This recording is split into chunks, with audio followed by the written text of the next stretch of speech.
Hey everybody, it's Candy, aka Brown Eyed Girl 69. How y'all doing this evening? Well, it is Wednesday, November 13th of 2024. Been kind of busy today, but not too busy. Helping out my kids. My daughter brought some laundry over. I'm gonna go hang out with my daughter and my grandson tomorrow morning. Um, Once I wake up and get around and whatnot. Maybe have to go pick up my youngest granddaughter from Head Start if Hunter's not back in time.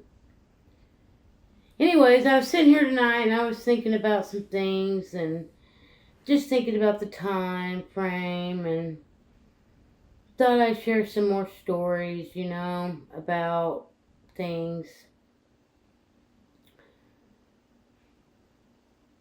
But I really wanted to talk about the creation aspect of things. How we have the ability to create our own reality. I've done this more than once in my life. And I usually don't realize I'm doing it until after the fact. I'd say 99% of the time I've done it without realizing it until after the fact. In fact, the story that I'm sharing with you is in fact something that I created and I didn't even realize I created it until I realized I created it. And that was during the time that I was with Gerald. What did I create? Well, about a year after Kelsey's dad, Don, died, I was still pretty distraught. I was grieving, but I was more angry. I was more angry at the fact that my daughter's dad had been taken from me and that here I was left alone to raise my daughter without any kind of emotional support or physical and financial support that he offered as well. Even though I worked and I, pulled my own weight as far as that was concerned, but, life was always better when both of us was working and both of us had money. A year after he died, I'm in the shower and I'm having this breakdown of sorts, crying, why me, why me? And then I said, God, if you really exist, you'll send me a man that has blonde hair, blue eyes, is fuzzy, is a musician, he has to play guitar. I want him to be from Chicago because Chicago, puts out some pretty good musicians. And,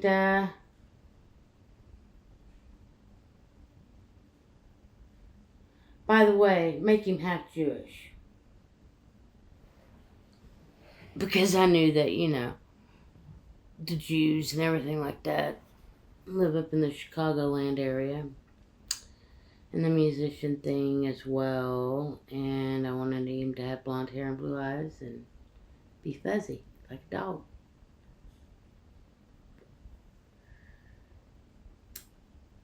When I first met Daryl, the night that he came to my house on December 1st,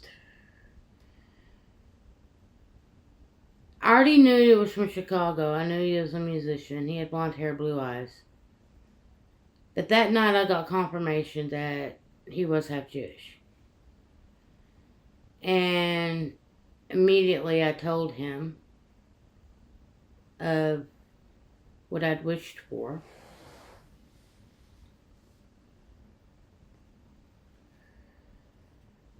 Told him how I felt about him, basically, that there was this attraction that I couldn't describe. It wasn't just a lust for the guy, because I was attracted to the guy, but that wasn't That wasn't my interest at all. My interest was actually getting to know him as a person and growing together with him as a person. And whatever came of it would come of it, you know. I just knew I didn't want him to leave. And he didn't leave.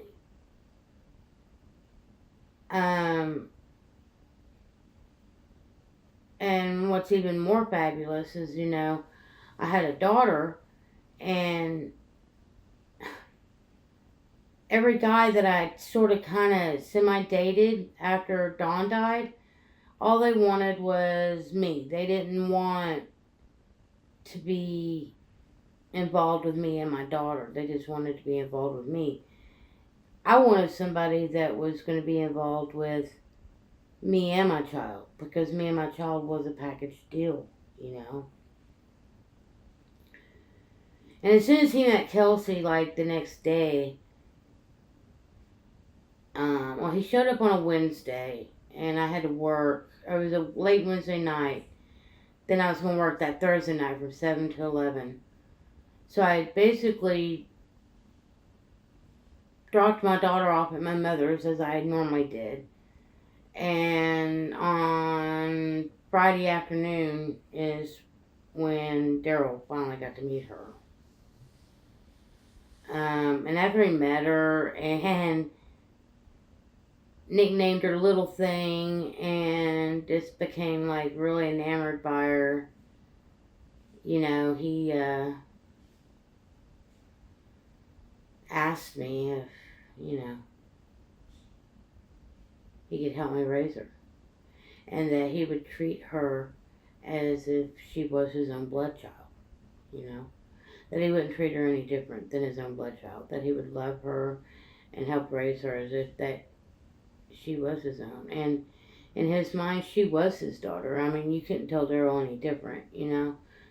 Kelsey was his daughter in his mind, in his heart. Another thing is he had this, I guess it was a photograph. It was a photograph of a beach, and it was, I think, like a North Carolina type beach. And it actually kind of reminded me of that old movie called Summer of 42. It reminded me of that beach kind of scenery. Anyway, he had this photograph, and it was a photograph that his mother had given to him, I guess, of a place that she had been when she was, you know, much younger. Probably a vacation that she had went on with Daryl's dad before they started having kids. Anyways, I had a spare bedroom that was just full of stuff. It was more like my storage room. And I had a big wall painting in there that my mom had given me. And it actually did go with the decor in my house, but I just didn't have an available wall that was big enough to hang it on.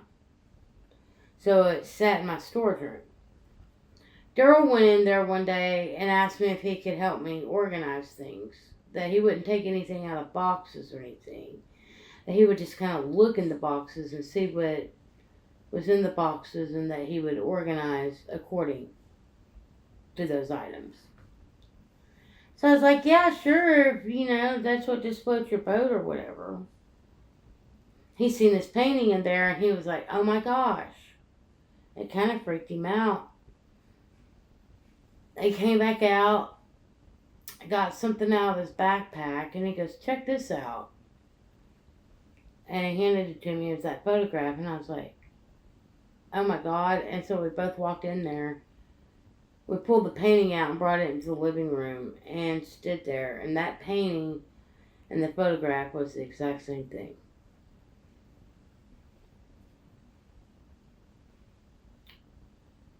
His sister was 2 years older than him. She was born July 11th, 1958. And what's funny about that day is he had another friend that was in his band, in his high school band. His name was Bilbo. He was born on July 11th, 1961. He was a year younger than Daryl. But another funny thing about the July 11th date, my first husband was born exactly July 11th, 1958.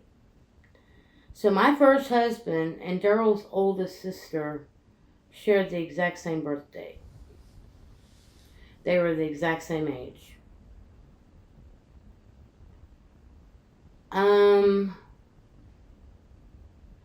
Daryl was a Taurus sign. I am a Cancer.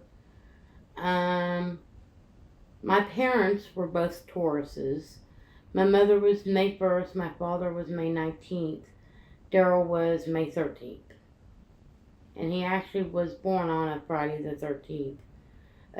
May 13th, 1960. I'm trying to think some of the other things we had in common.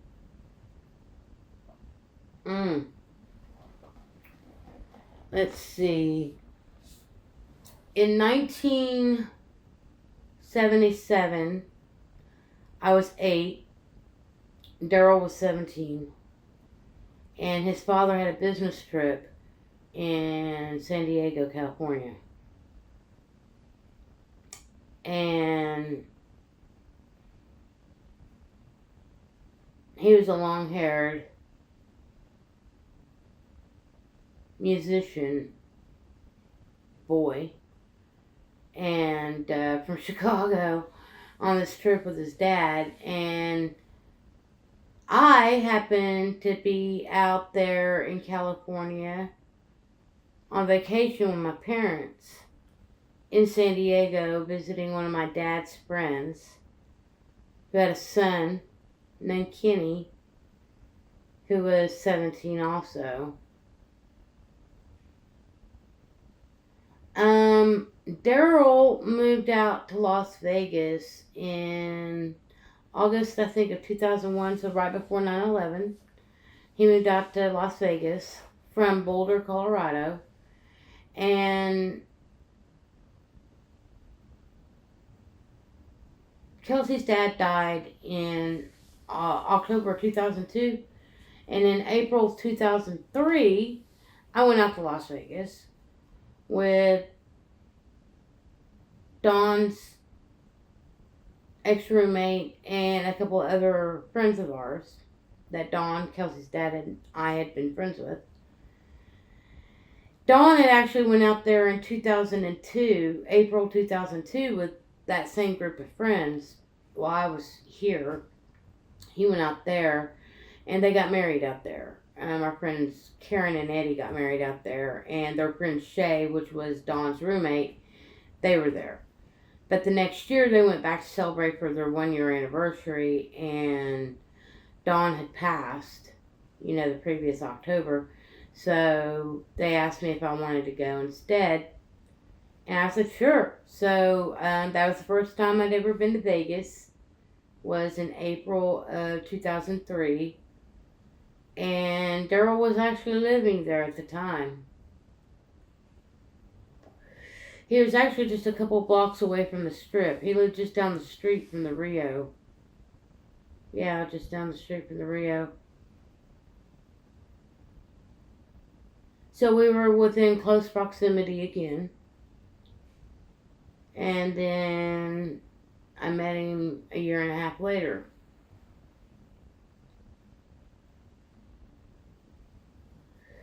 Daryl and I moved to Colorado in February of 2012. We moved to this small town called Broomfield, which was not too far from Boulder and Denver. Make a long story short, when we left Colorado, we left in September of 2013, and our next stop was Las Vegas. And so we were in Vegas again together. We did spend time together in San Diego as well, which would come a little later. We basically traveled around to, I think it was about 50 cities in 9 states from May of 2013 until January 2018. We hit a lot of major cities. I'm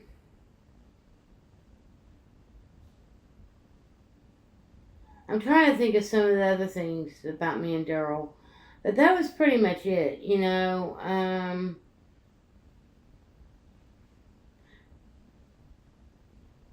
There was just that connection with Daryl. Daryl, I was talking about how we were opposites. Daryl and his mother had a really good relationship. She was like his best friend. He spoke nothing but absolute praise for this woman named Shirley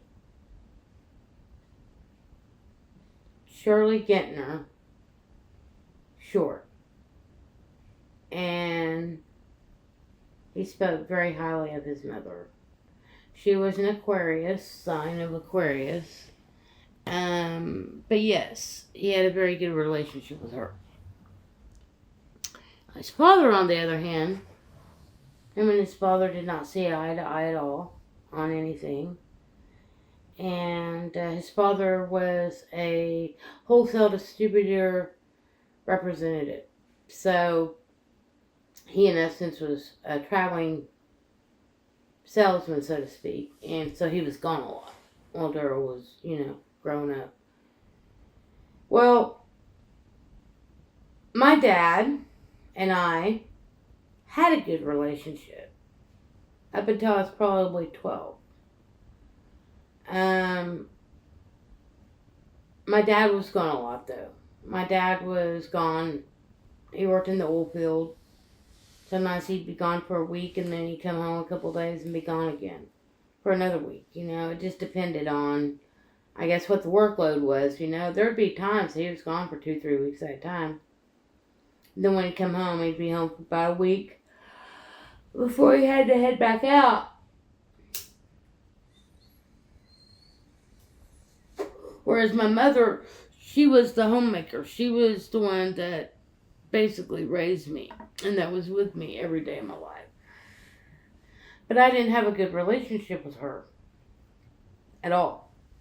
I did not get along with my mother at all. So, in essence, mine and Daryl's relationship with our parents was like complete opposite story. Daryl had an older sibling, whereas I had no siblings that I knew of. I was adopted as a child and raised as an only child.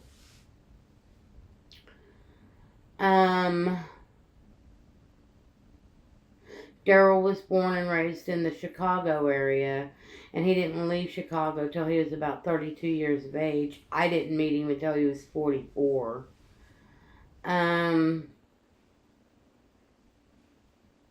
He had one previous relationship where he was actually married. But he left his wife due to her addiction to methamphetamines. And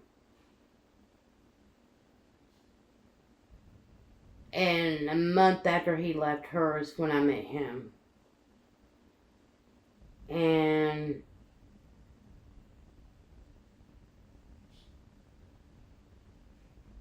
he told me that basically they left Vegas. They went homeless in Vegas due to her methamphetamine usage.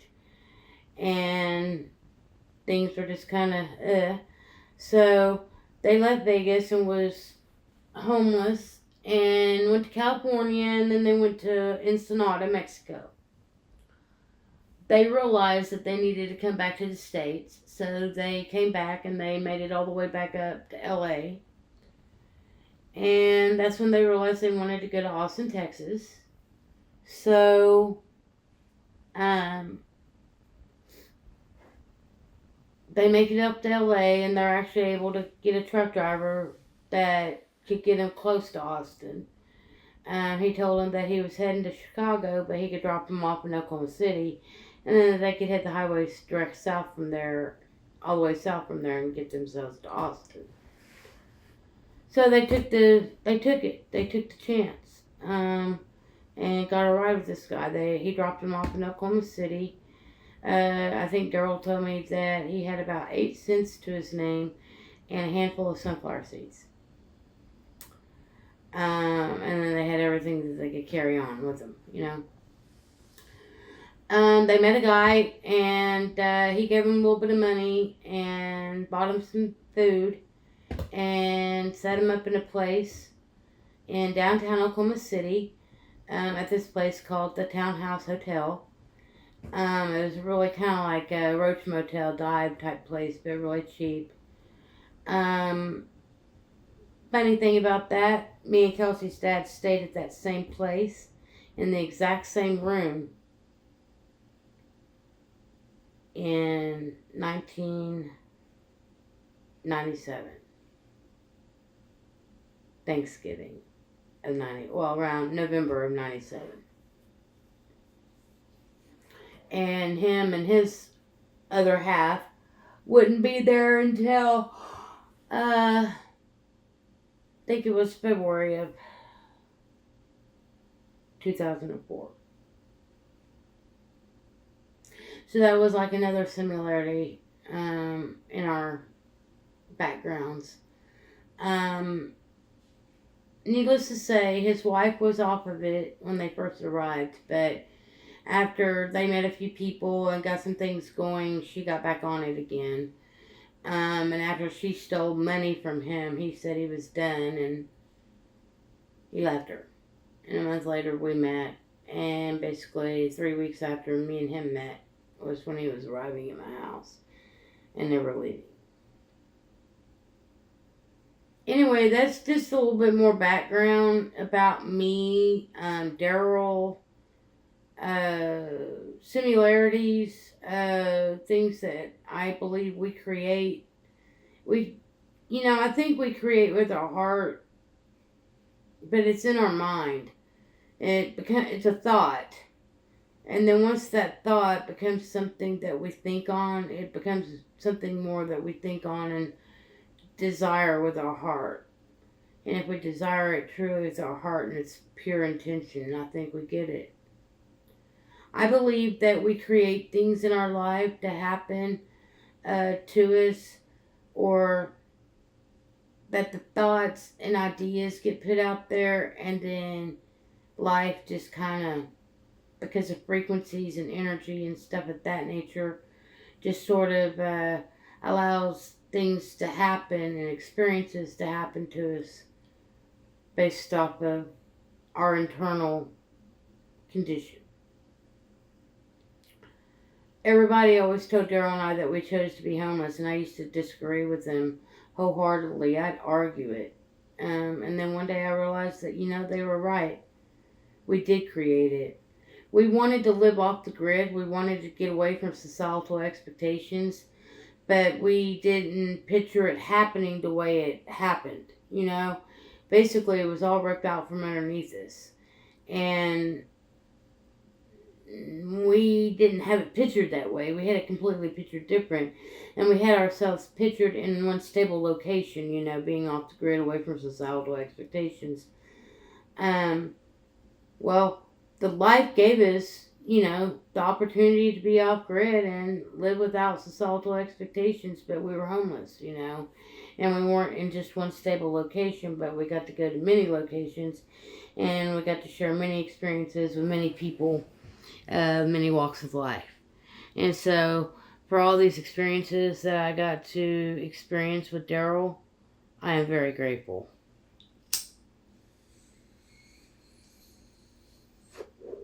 Because it taught me a lot, and it prepared me, and changed me, and turned me into part of who I am today. Anyways, much love, everybody. Peace, love, hugs, nugs, and until the next time,